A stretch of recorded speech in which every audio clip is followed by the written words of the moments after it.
ఇచ్చిన ఒక్క హామీని కూడా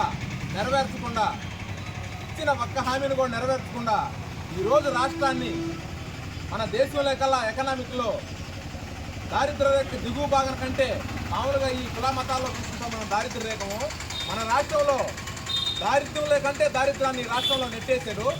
ఏ వస్తువు తీసుకున్నా కూడా ఏది చూసినా కూడా అధిక ధరలు 10 రూపాయలు చేతితో ఇచ్చి 100 రూపాయలు పీక్కుంటున్నాడు. మరి ముఖ్యంగా ఈ ప్రభుత్వం వచ్చిన తర్వాత ఎక్కువ నష్టపోయిన వ్యక్తులు ఎవరైనా ఉన్నారంటే బీసీలు, ఎస్సీలు.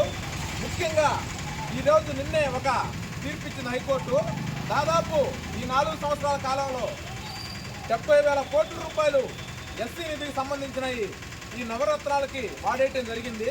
అదేవిధంగా బీసీ కార్పొరేషన్ల డబ్బులు కూడా తీసి సంపద లేకుండా ఏదైతే అంబేద్కర్ గారు కొన్ని కార్పొరేషన్లు పెట్టి ఈ వెనకబడిన వర్గాలు అభివృద్ధి చెందేదానికి ప్రభుత్వం ప్రోత్సాహం అందించాలనే కాన్సెప్ట్తో పెట్టిన ఈ సెక్టార్లన్నింటినీ నిర్వీర్యం చేసి వీటిలో ఉన్న ఈ సామాజిక వర్గాలు బడపడాల్సిన డబ్బులంతా ఈ గవర్నమెంటు మళ్ళీ అధికారంలోకి వచ్చేది ఒక భ్రమతో అధికారంలోకి రావాలని ఒక కుట్రతో మనకు సంబంధించిన డబ్బుల్ని ఈ గవర్నమెంట్ వాడేయటం జరిగింది.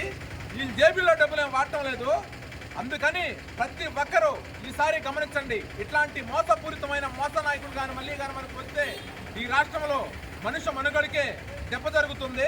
అందువల్ల 2024లో చంద్రబాబు నాయుడుకి ఓటేసి తెలుగుదేశం ప్రభుత్వానికి ఓటేసి అత్యధిక మెజారిటీతో మళ్ళీ చంద్రబాబు నాయుడిని సీఎం చేసుకుంటేనే మన బ్రతుకులు మారతాయి, రాష్ట్ర పరిస్థితి మారుతుందనే క్రమంలోనే ఈ పాదయాత్ర స్టార్ట్ చేసాము. ముందు కూడా మన తెలుగుదేశం ఫ్యామిలీ మాకు మంచి సపోర్ట్ అందించాలని మనస్ఫూర్తిగా కోరుకుంటూ జై హింద్, జై చంద్రబాబు నాయుడు. జై చంద్రబాబు నాయుడు.